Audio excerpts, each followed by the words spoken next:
Icons only, which means I'm in, baby. And it's your boy Icon with another DC TV animated review for you, going over that Harley Quinn.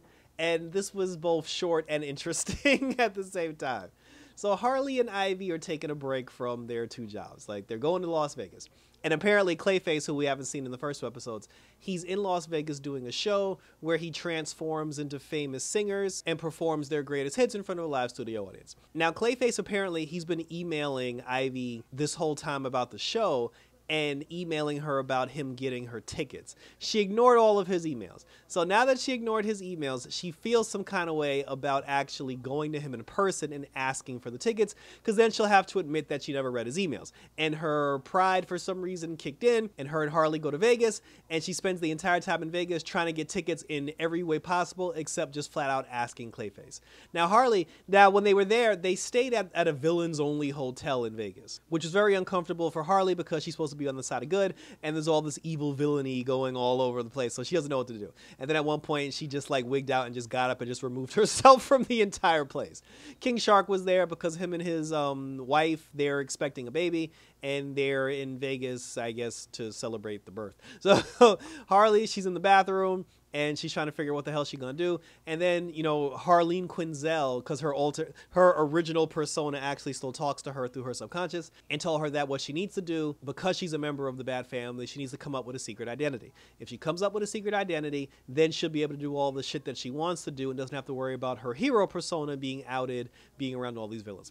So she puts a wig on and calls herself Margaret, and, you know, she goes into the party. Her and Ivy are doing all the scandally clad shit they could possibly do. They run in the streets, this, that, and the third. Meanwhile, they're trying to get the tickets. They can't get the tickets. Clayface actually shows up at the villain party. Everybody's kissing his derriere. They're just like, oh my God, it's Clayface. Ivy's trying to act like she don't like him. She's just like, yeah, whatever, don't touch me, whatever. And then he's just like, oh, he was like, oh, I'm sure I'll see you tonight at the party unless you don't have tickets. And for him, he's trying to rub in her face the fact that she doesn't have tickets to the biggest party, the biggest concert of the year. And she's too stubborn to just say, yeah, I don't got tickets. And she's like, yo, she's like, nah, I got plenty of tickets. We got front row tickets. And now she doesn't want to look stupid. So she ends up running up on one of the other villains who she thought had tickets, and her and Harley tried to take his tickets. When they found out he didn't have tickets, because he said that his plan was there was some kid who won free tickets. He was some injured, like, special need Make-A-Wish Foundation kid, and he got free tickets to the show. He was going to ambush that kid and take his tickets. So Harley and Ivy tied him up, and instead the two of them went, you know, to go hijack the little boy and take the little boy's tickets. But the whole time they're there, Harley, dressed as Margaret, she's actually being fun. She's being very freaky. They're having sex in elevators all over the building.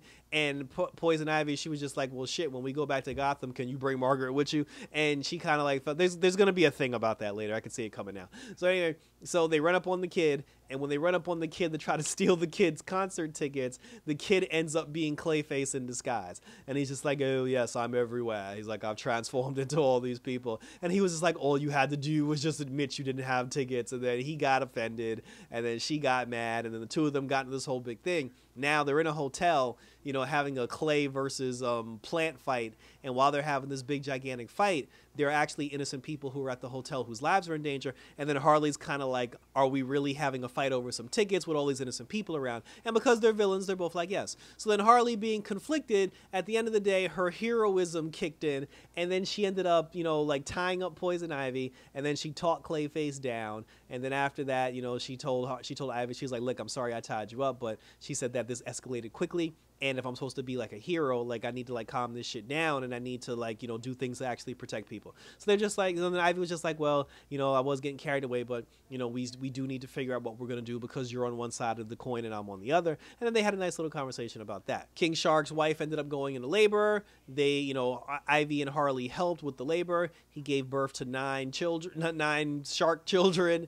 The mom took the oldest born and went back into the sea, and now King Shark gets to keep the other 8. So that's gonna be a thing on the show. he asked Ivy and Harley to be godparents to the kid. Clayface showed up and ended up giving the Shark family and everybody involved with the baby delivery, except for Ivy and Harley. He gave everybody tickets to his show. Harley and Ivy ended up making fun of how ugly the kids were behind King Shark's back, and that was how the episode ended. Harley also told Ivy that when they get back to Gotham, she was going to move in with the Bat family, because if she really wanted to take the superhero thing seriously, she needs to seriously train and learn how to do this shit. So again, that's how the episode ended, and thank you for tuning in. And I'm all in on seeing episodes with Harley living with the Bat family. The training sessions, them going after villains. Like, it's actually going to be some entertaining shit. There was a Bruce Wayne cameo in the episode, because one of the things that pissed Harley off was she was like, I'm down here in Vegas trying to be a good guy and trying to do the right thing. Meanwhile, Bruce Wayne, who's supposed to be in prison, he's DJing at clubs. But this is the thing that I noticed. If you go back and look at Bruce's face, he looked very, like, stone cold, like, straightforward. There was no emotion in his face. And I understand this is Bruce Wayne we're talking about, but there was no emotion in his face. It was almost like he was being controlled somehow. I think Bruce Wayne is under mind control from somebody, which is why we haven't seen him, which is why he just looks like some random DJ, just like, you know, with a blank expression staring off into space.